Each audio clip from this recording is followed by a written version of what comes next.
नमस्कार दर्शकों, आवाहन इस कार्यक्रम में आपका स्वागत है। दर्शकों, हमने बहुत बार सुना है कि we are what we think. अब जो हम सोचते हैं वो ही हम बनते हैं, इसके पीछे क्या राज है? हमने पिछली कड़ी में जाना कि हमारा मन दोनों तरफ भागता है, पेंडुलम की तरह दोनों एक्सट्रीम्स को छूना चाहता है।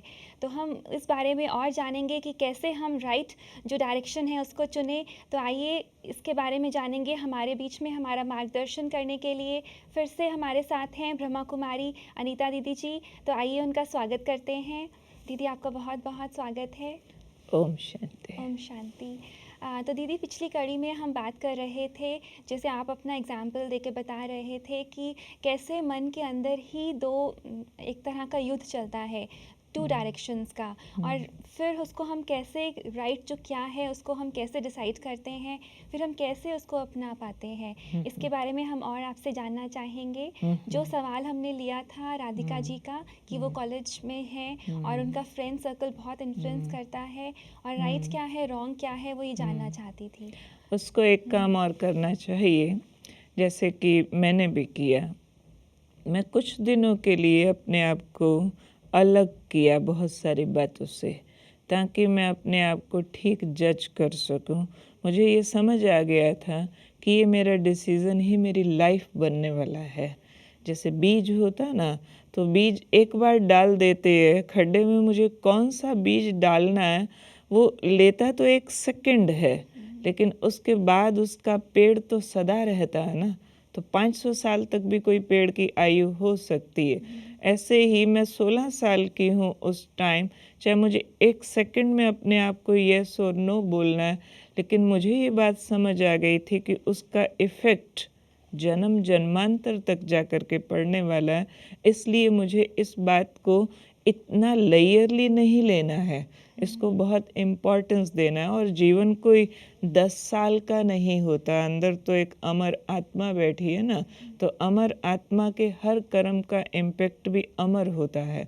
तो मैंने अपने आप को ठीक से चेक किया और ऑब्ज़र्व किया कि मौज कहाँ है। तो मैंने अपने अंतर से डीप जा कर के अपने आप से बात किया कि सच्ची मौज कहाँ है। तो मुझे ये फीलिंग आई कि जब मैं उस सुपरफिशियल अट्रैक्शंस में रहती हूँ तो अंदर इनसिक्योर होती हूँ, अंदर मेरे को हिडन अनसर्टेन फ्यूचर दिखाई देता रहता है। वो एक फियर मेरे ऊपर हौवे की तरह घूमता रहता है, और वो हौवा मेरे ऊपर इस तरह से हावी होता है कि मैं उस मौज के घंटे बढ़ाती जाती हूँ और ज़्यादा नावल पढ़ती हूँ, फिल्में देखती हूँ, ज़्यादा ड्रेसेस ढूंढने मार्केट में चली जाती हूँ, एक फ्रेंड से और बढ़ाती चली जाती हूँ। पर ये सब मैं क्यों करती हूँ कि मैं अपने आप को अकेला नहीं छोड़ने चाहती हूँ, जिससे मेरे अंतर की वो आवाज़ आके मुझे डराने ना लग जाए। दीदी, यहाँ एक बात हम पूछना चाहते हैं कि जैसे आपने इतनी गहरी बात बताई, पर 16 वर्ष की उम्र इतनी टेंडर एज में, क्योंकि इतना अनुभव नहीं होता कि जैसे आपने बताया कि आपका अपना अनुभव ऐसा था, पर यूजुअली ऐसा अनुभव नहीं होता कि हमें कोई इनसिक्योरिटी है इस आउटवर्ड दुनिया में घूमने में। तो वो गहराई कहाँ से आए? और उसके बाद दीदी, जैसे आपने बताया कि आपको ये सोच आई, इतनी गंभीरता कह सकते हैं कि आप में थी, तो उसके पीछे क्या राज था, किसका इन्फ्लुएंस था?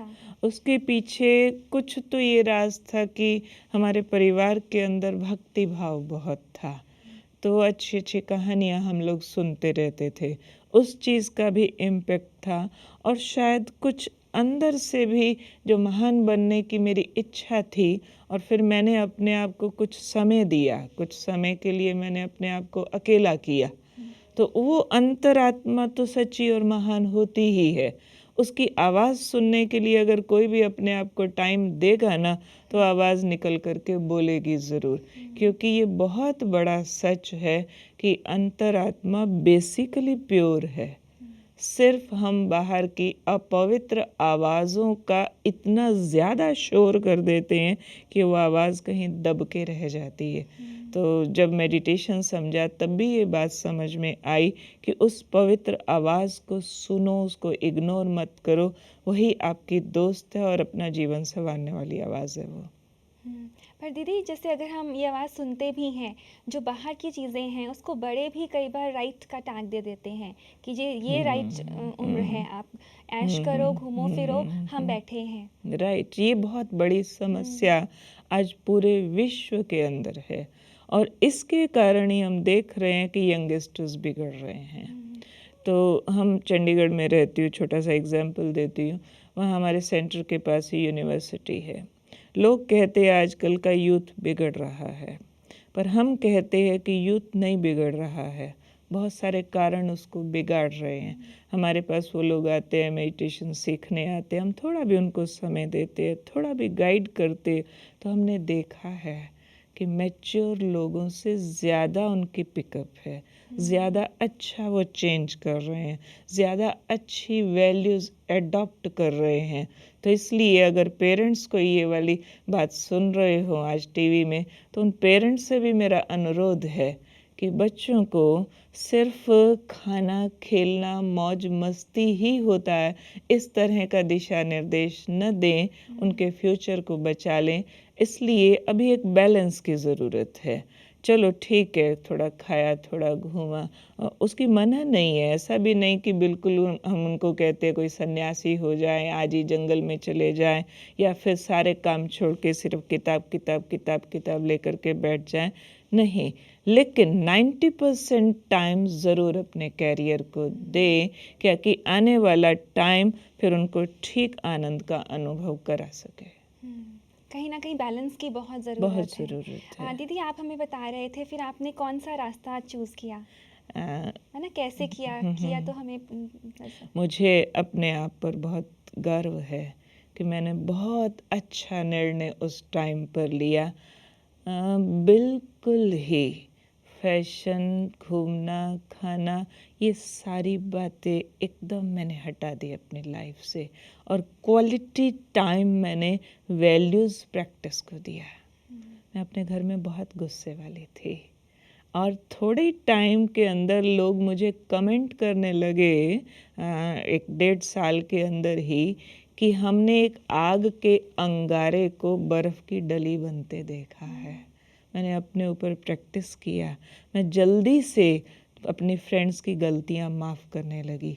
तो उसका इम्पेक्ट ये था, मेरे फ्रेंड सर्कल में जहाँ भी जो भी ग्रुप्स होते थे, वो सब कहते थे इसके पास बैठना, इसके पास बैठना। पर्टिकुलर फ्रेंड कोई नहीं, पर सारा कॉलेज मेरे फ्रेंड्स था। सब मेरे से मिलना चाहते थे, मेरे से बात करना चाहते थे, क्योंकि मैंने नज़रिया बदला था कि ये सब अपने हैं, मेरे हैं और बहुत अच्छे हैं।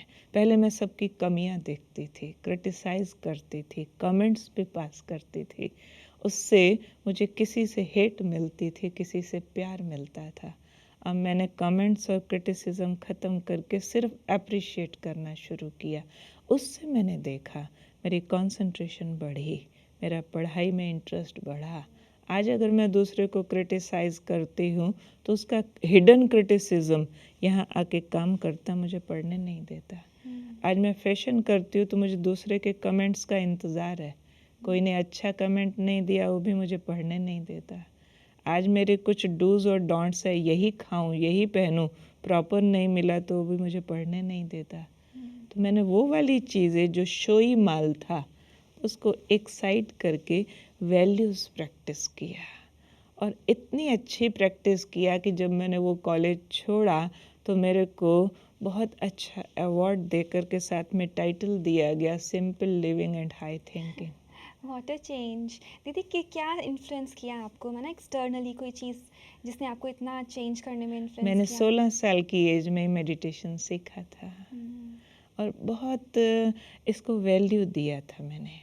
ऐसे नहीं कोई पढ़ाई छोड़ा था, कोई घर छोड़ा था, ऐसे भी नहीं कोई वाइट ड्रेस पहन ली थी, वो भी नहीं, नॉर्मल ड्रेसेस पहनती थी, सब कुछ करती थी। लेकिन मेडिटेशन ने मुझे इंटरनल वैल्यूज़ दी थी और अंदर की मौज मस्ती दी थी। तो मुझे ऐसा लगता था उस प्रैक्टिस को करके कि मेरे जैसा खुश नसीब कोई है ही नहीं। मुझे फीलिंग आती थी भगवान मुझे प्यार करता है, और मुझे लगता था ये सब अपने हैं, जबकि बाकी लोग सब ये बोलते रहते थे वो तंग करता है, वो गलत है, वो ख़राब है, मेरे पेरेंट्स ख़राब है, मेरा वो ख़राब है। मुझे लगता था मेरा तो कुछ भी ख़राब नहीं है, क्योंकि मेरा नज़रिया बदला था, इसलिए सब कुछ अच्छा लगने लगा था, और अच्छा लगते लगते अच्छा हो गया। अच्छा था नहीं, पर मैंने उसको अच्छा समझ लिया, तो आज मुझे लगता है कि सब कुछ मेरे लिए अच्छा ही अच्छा है। बहुत सुंदर दीदी। दीदी यहाँ हम जानना चाहते हैं कि जैसे आपने कहा कि बाहर की शो जैसे फैशन करना और ये माना कि बिल्कुल छोड़ देना चाहिए या कुछ लिमिट होनी चाहिए, क्योंकि यहाँ पे एक और बात हम ऐड करना चाहते हैं, क्योंकि आजकल का कल्चर टेलीविजन्स में जैसे कि जिस तरह की मूवीज़ आती हैं, तो वो कल्चर में तो बहुत ज़्यादा पॉम्प एंड शो है, क्योंकि अगर आप उसके साथ नहीं चलते तो आप आउट क्लास नज़र आते हो। तो फिर क्या लिमिट होनी चाहिए? उसमें ऐसा भी नहीं कि हम ऐसे हो जाएं जो सिंप्लिसिटी के नाम पर बिल्कुल ही लो क्वालिटी, और तो भी लोगों का ज़्यादा ध्यान जाएगा। तो सिर्फ अंदर एक बात होनी चाहिए, जो कुछ हमारे पास अवेलेबल है उसको यूज़ करें, सिर्फ इसलिए नहीं यूज़ करें कि दूसरे को अच्छा लगता है, इसलिए यूज़ करें कि मेरे पास जो अवेलेबल है। नेसेसिटी पर ध्यान दें, लग्जरीज पर नहीं। हम शो पीस न बने। शो पीस बिकने के लिए होता है, हम बिकने के लिए नहीं हैं। हम दूसरों को खुशी देने के लिए ज़रूर हैं, सुख देने के लिए ज़रूर हैं, लेकिन दूसरे के इशारों पर नाचने वाली कठपुतली नहीं है। आज अगर हम दूसरों की नज़रों को खुश करने के लिए सजते हैं तो कोई कहेगा अच्छे लग रहे हो, कोई कहेगा नहीं लग रहे हो। जहाँ जहाँ नहीं आता रहेगा हम उनके इशारों पर नाचते रहेंगे। इसलिए न ज़्यादा ऊंचा न ज़्यादा नीचा, नॉर्मल ज़रूर होना चाहिए। सिर्फ इतना ही नहीं कि हमारे पेरेंट्स अफोर्ड कर सकते इसलिए हम ये सब ले लें। नहीं, दूसरे का दिल भी न टूटे मेरे को देख करके, उनको दूसरों को ये ना लगे हाय इसके पास है मेरे पास तो नहीं है, ऐसा भी नहीं होना चाहिए। और एक और बात, जो ड्रेसेस में वल्गैरिटी आ गई है उससे ज़रूर ज़रूर ज़रूर बचें। आजकल के यंगस्टर्स से मेरा एक ये अनुरोध है, क्योंकि वो भी कोई कोई ये समझते हैं, ऐसे बच्चे भी हमारे पास आते हैं, क्या होता है कोई जी खर्चा दीदी, तो नहीं है। यहाँ ऐसी सोच आती है कि माना कि सोच ठीक होनी चाहिए, बाहरी क्यों देखना, वो तो हमारा जो मन करेगा हम वो पहनेंगे। नहीं, वास्तव में ये भी जो लग रहा है ना हमारा मन करेगा, ये बात नहीं है। हमें दूसरों के मन ने जीत लिया है, दूसरे को जो अच्छा लगता है हम वो पहनने लग गए हैं। और कुछ मर्यादाएं भी होती है, कुछ कल्चर भी होता है। हम उस देश के रहने वाले हैं जिसका कल्चर नगनता नहीं है, जिसका कल्चर एक ऐसा है जहाँ सात्विकता का वास था। हम उस देश के रहने वाले हैं जहाँ एक सादी वेशभूषा में स्वामी विवेकानंद जी ने अमेरिका जैसे देश में जाकर के अपना प्रभाव जमा दिया था, और वहाँ उन्होंने जाकर के ये स्पष्ट कर दिया था कि इंसान को बनाने वाली उसकी वेशभूषा दर्जी और मोची नहीं है, लेकिन उसका चरित्र है। और वैसे भी देखा जाए कि कोई बहुत सजा धजा भी है, चाहे वल्गर पहना है, जो भी पहना है, लेकिन उसकी वैल्यूज़ अच्छी नहीं है, खुश रहना नहीं आता है, मिलजुल के रहना नहीं आता है, मीठा बोलना नहीं आता है, तो लोग उससे नफ़रत करेंगे। और सिंपल भी पहना है लेकिन व्यवहार बहुत अच्छा है, मिलनसार है, कोऑपरेटिव है, तो लोग उससे ज़्यादा मिलना और साथ रहना पसंद करते हैं। दीदी यहाँ एक अदर वे राउंड सोच भी आती है कि जैसे most of the spiritual organisations internal की बात करते हैं कि इंटरनल में जाओ, वैल्यूज़ को बढ़ाओ, तो फिर वही लोग बाहरी चीज़ों का आधार क्यों लेते हैं कि बाहरी तौर पे ये नहीं करो वो नहीं करो। माना कि जैसे अंदर से अगर हम राइट हैं तो बाहर में कुछ भी पहने वो क्या मैटर करता है। जिस तरह से हमने वाइट ड्रेस जैसे पहनी, वल्गर ड्रेसेस हम कहते हैं, शॉर्ट ड्रेसेस गर्ल्स पहनती हैं, तो उन्हीं की सोच ये कहती है कि अगर इंटरनली हम राइट हैं, हमारी वैल्यूज़ भी हैं, तो एक्सटर्नली हम चाहे जितने मर्जी ऐसे कपड़े पहने, वेस्टर्नाइज्ड ड्रेसेस पहने, क्या फ़र्क पड़ता है? नहीं, दोनों का आपस में बहुत लिंक है। जो अंदर होगा वही बाहर होगा। आपके बाहर वाला ये भी बता देगा कि आपके अंदर क्या है, क्योंकि ये इनसाइड आउट अप्रोच है। अंदर के बिना तो बाहर कुछ आता नहीं है। आज मैं प्रवचन कर रही हूँ, अच्छी बातें बोल रही हूँ, लेकिन अच्छी बातों के साथ अगर मेरी ड्रेस मैच नहीं करती है, मैं उनकी तरह वल्गर पहन करके और बड़ी बड़ी वैल्यूज़ की बातें बोलूँ तो नहीं शोभेगा। सूट नहीं करता। हाँ, हर एक चीज़ की एक यूनिफॉर्म होती है। एक देशभक्त के लिए भी, फौजी के लिए भी उसकी एक यूनिफॉर्म होती है। तो ऐसे ही जो वैल्यूज़ वाला है, जितना अंदर से वैल्यूज़ डीप होती जाएंगी, कम से कम वो ये ज़रूर सोचेगा कि ये नेशनल वेस्टेज है, कि आप सिर्फ शरीर को सजाने के लिए हर दिन इतनी ड्रेसेस पर जो खर्चा कर रहे हो, और कितने गरीब भूख से तड़फ तड़फ करके मर रहे हैं, तो हम देश का पैसा वेस्ट कर रहे हैं। और दूसरी बात ये भी है कि अगर आप बाहर से दिखावा कर रहे हो तो उसमें भी आपके बहुत सारे थॉट्स लगते हैं, बहुत सारा टाइम लगता है, तो उस बात से भी बचना ज़रूरी है। ये जो शब्द बोला ना, हम जो भी चाहें, चाहना ही हमारी वैल्यूज़ है। चाहना मीन्स ही डिज़ायर। तो डिज़ायर के पीछे कौन काम कर रहा होता है? कोई ना कोई वैल्यू सिस्टम काम कर रहा होता है। अगर हमारे वैल्यू सिस्टम के अंदर है कि हमने दुनिया को कुछ देना है, तो हम उस तरह का इम्पेक्ट बाहर दिखाएंगे। और अगर हमारे वैल्यू सिस्टम में है कि मैंने दूसरे को कुछ शो ऑफ करना है, किसी को नीचा दिखाना है, किसी पर प्रभाव डालना है, तो हम उस तरह की ड्रेसेस पहनेंगे, क्योंकि ड्रेस और थॉट का आपस में लिंक होता है। और मेरे एक्सपीरियंस अनुसार बहुत ज़्यादा लिंक होता है, क्योंकि मैं दोनों ड्रेसेस की एक्सपीरियंस्ड बैठी हुई यहाँ पर। मैंने दोनों भरपूर पहनी है, कम भी नहीं पहनी है। तो उस टाइम जब मैं ऐसी ड्रेसेस पहनती थी, खैर उतना वल्गर का ज़माना नहीं था, पर जो मैं पहनती थी उस ज़माने में उसको भी उतना अनुकूल नहीं माना जाता था।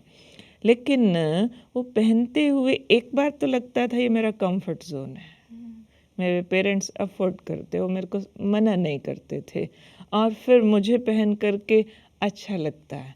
तो बाद में मैंने जब अपने आप को ऑब्ज़र्व किया, तो वो अच्छा लगना, कौन से वाला अच्छा लगना है, वो मेरा ईगो था। मेरे अंदर वाले ईगो को अच्छा लग रहा था कि जहाँ तुम जाओ फिजिकली तुम सबसे अच्छी दिखनी चाहिए। वरना थॉट्स ड्रेस को चूज करते थे, हाँ, ये ड्रेस थॉट्स को इन्फ्लुएंस करती मेरा थी। ईगो चूज करता था। वो ईगो जब मेरा सरेंडर हुआ, तब मुझे लगा कि मुझे ग्रुप ऑफ पीपल को नीचा नहीं दिखाना है, ऐसा शो ऑफ करूं जो लोग समझे इससे अच्छा तो कोई है ही नहीं।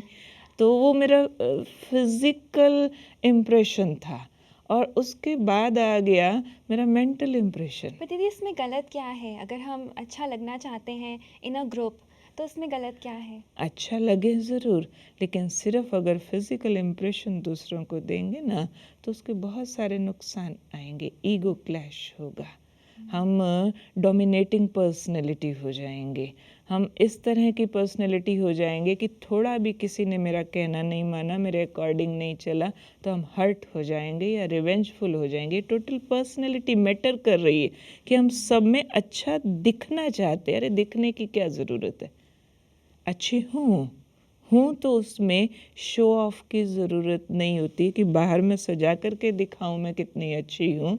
सिर्फ फिज़िक अच्छी नहीं होती, ये तो नाशवान चीज़ है। फिज़िक के अंदर भी एक वैल्यू सिस्टम है, एक ह्यूमन पर्सनैलिटी है, एक अमर आत्मा है। और अगर मैं अंदर की वैल्यूज़ से अच्छी हूँ, तो मुझे ये भाव आएगा कि मैंने सबको सुख देना है। अदरवाइज़ ये भाव आएगा सबको इम्प्रेस करना है। दोनों में रात दिन का अंतर है। इम्प्रेस करना है तो मैं ड्रेसेस से कर रही हूँ, सुख देना है तो मैं कोऑपरेट कर रही हूँ। वैल्यू सिस्टम अच्छा है, फिर जो भी पहने वो शायद अभी वैल्यू सिस्टम को भी बहुत सुपरफिशियली पकड़ा है। हाँ, जो मर्जी पहने वो अलग बात है, लेकिन अगर वल्गर पहना है और कोई कहे मुझे ये थॉट ही नहीं दूसरे को इम्प्रेस करने का, तो I do not agree. But दीदी यहाँ हम एक सवाल पूछना चाहते हैं कि जैसे वेस्टर्नाइज्ड कल्चर है, वेस्टर्न कंट्रीज़ में नॉर्मली ये ड्रेसेस पहनी जाती हैं जिनको हम अभी वल्गर का नाम दे रहे हैं, तो क्या वो लोग गलत हैं, उनकी सोच गलत है? नहीं, उसको हम गलत या ठीक अभी कुछ भी नहीं कहेंगे, लेकिन जो इंडिया में बैठे हैं उनको वेस्ट वाला काम यहाँ नहीं करना चाहिए। हर एक कल्चर की एक डिमांड होती है ना, तो जिस कल्चर की जो डिमांड है वो वहाँ पर ही करे तो अच्छा है। क्योंकि वहाँ तो लोग बहुत अच्छे, माना बहुत अच्छे लोग हैं वहाँ। अपने हिसाब से अच्छे हैं, लेकिन लस्ट बढ़ता जा रहा है। अच्छे ज़रूर हैं, डिप्रेशन केसेस बढ़ते जा रहे हैं, सुसाइड Suicide रेट cases. उधर बढ़ता चला जा रहा है, आइसोलेशन बढ़ती जा रही है, न्यूक्लियर फैमिलीज बढ़ती जा रही हैं, इंसान मशीन बनता जा रहा है, एक इंसान को दूसरे के लिए टाइम नहीं है। तो हम अगर इस तरह की बातों को अच्छा मानते हैं तो ये फिर डेफिनेशन चेंज करने की ज़रूरत है। वैल्यू सिस्टम है लोग मिलके जी सके, 10 लोग भी है, 100 लोग भी है, एक दूसरे के साथ एडजस्ट कर सके। अगर एक दूसरे के साथ एडजस्ट करना नहीं आता तो उससे पावर बढ़ी है उनकी या घटी है। पावर बढ़ने को सिर्फ लग्जरीज बढ़ना तो नहीं कहते, सिर्फ इकोनॉमिक प्रोग्रेस ही तो प्रोग्रेस नहीं होती है। अंदर की खुशी, अंदर की संतुष्टि जो लॉन्ग टर्म काम करे उसको प्रोग्रेस कहते हैं। ये तो मोमेंट्री खुशी, एक वेस्ट को फॉलो किया और समझा जो पहनूं जो खाऊं, थोड़ी देर तो खुशी होगी, उसके बाद आइसोलेशन आ जाएगी, हमारा ईगो हर्ट होने लग जाएगा, ईगो क्लैशेस आने लग जाएंगी और हम ये डिक्लेयर करने लग जाएंगे दुनिया बड़ी ख़राब है।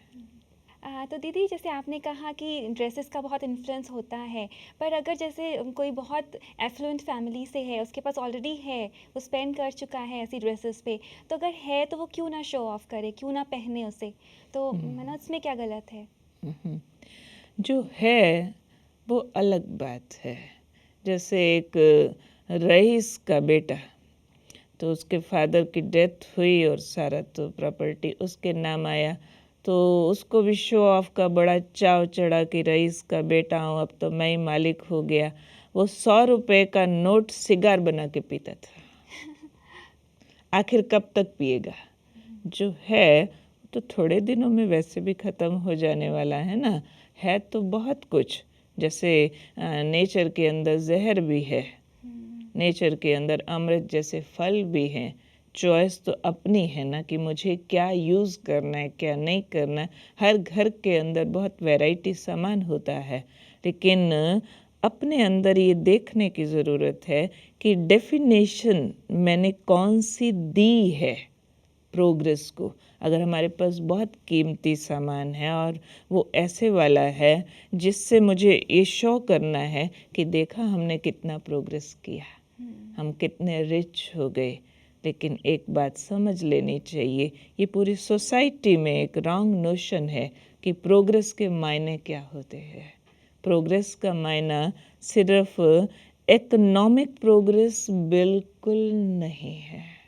अगर इकोनॉमिक प्रोग्रेस से सब कुछ होती तो आज जिनके पास भी पैसा बहुत है वो सब बहुत खुश, बहुत संतुष्ट और बहुत हाई लेवल वैल्यूज़ वाले होते, जबकि हमारा एक्सपीरियंस ये कहता है ऐसा कि हमारे पास ऐसे लोग ही सबसे ज़्यादा अपने दुखों की कहानी लेकर के आते हैं, अपने डिससेटिस्फैक्शन की बातें लेकर के आते हैं।